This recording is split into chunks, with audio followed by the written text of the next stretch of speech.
Hi boys and girls, welcome to Anytime Storytime. Today we're going to read Chapter 6 of Little House on the Prairie by Laura Ingalls Wilder, illustrated by Garth Williams. Chapter 6 is called Moving In. You ready? Okay, here we go. The walls were up. Pa was saying to Ma in the morning, "We'd better move in and get along as best we can without a floor or other fixings. I must build the stable as fast as I can so Pet and Patty can be inside walls too. Last night I could hear wolves howling from every direction. Seemed like, and close too." "Well, you have your gun, so I'll not worry," said Ma. "Yes, and there's Jack.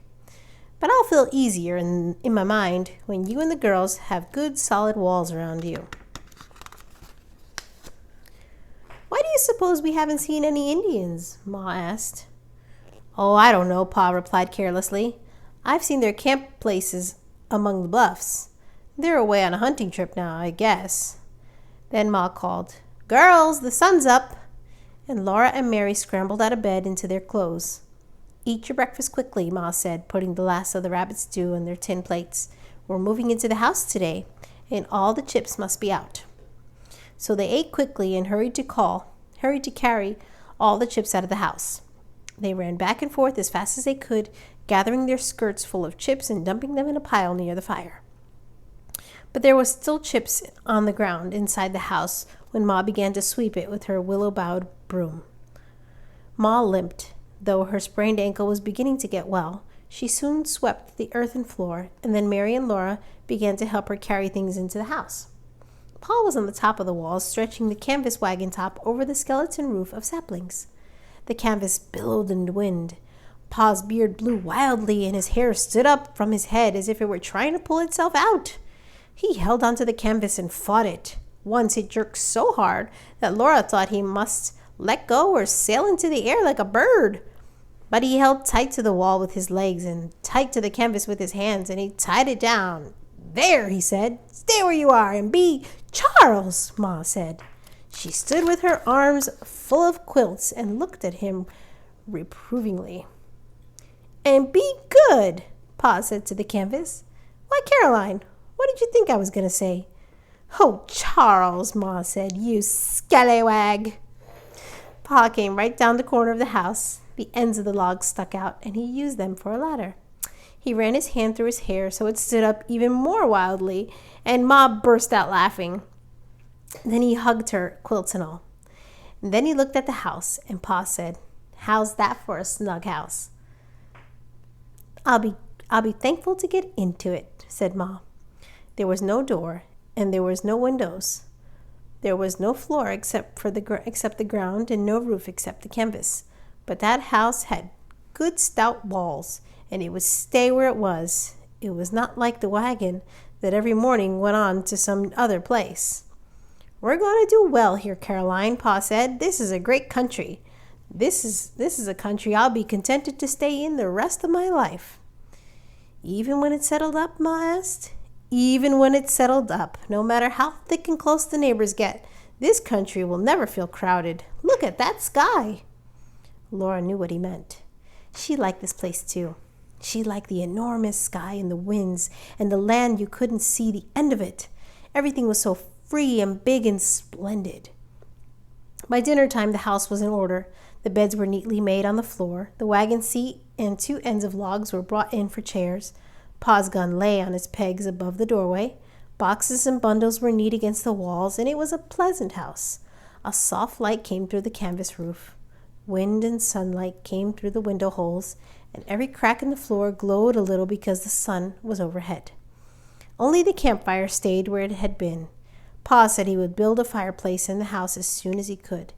He would hew out slabs to make a solid roof too, before the winter came. He would lay a puncheon floor and make beds and tables and chairs. But all that work must wait until he had helped Mr. Edwards and had built a stable for Pet and Patty. "When all that's done," said Ma, "I want a clothesline." Pa laughed. "Yes, and I want a well." After dinner, he hitched Pet and Patty to the wagon, and he hauled a tub full of water from the creek so that Ma could do the washing.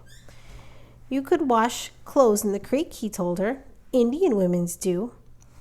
If we wanted to live like Indians, you could make a hole in the roof and let the smoke come out, and we'd have fire on the floor instead of the house, said Ma. Indians do, indeed. That afternoon, she washed the clothes in the tub and spread them on the grass to dry.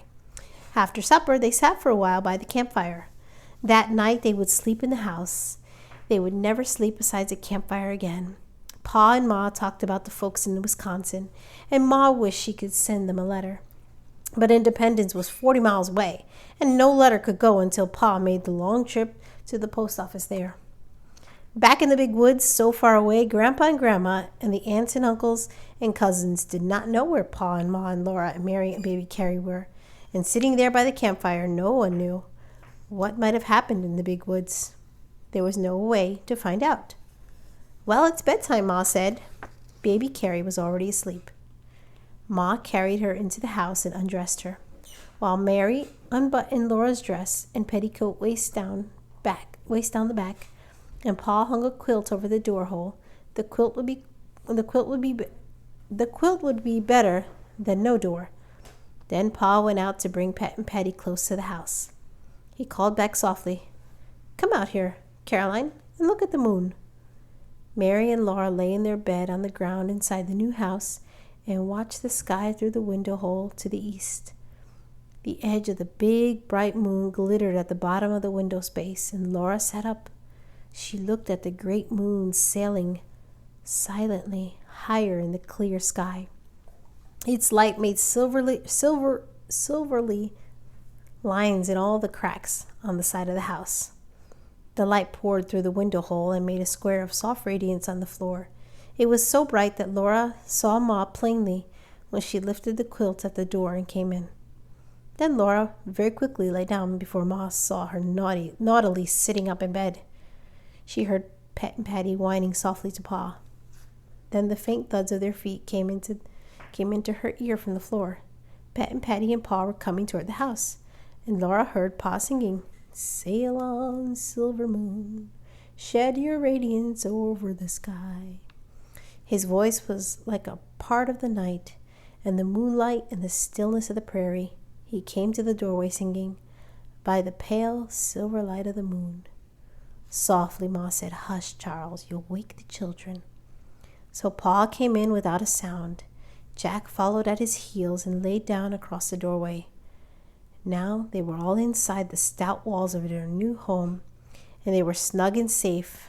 Drowsily, Laura heard a long wolf howl rising from far away in the prairie, but only a little shiver went up her backbone, and she fell asleep. And that's the end of our story. Tune in next week. Thanks for listening.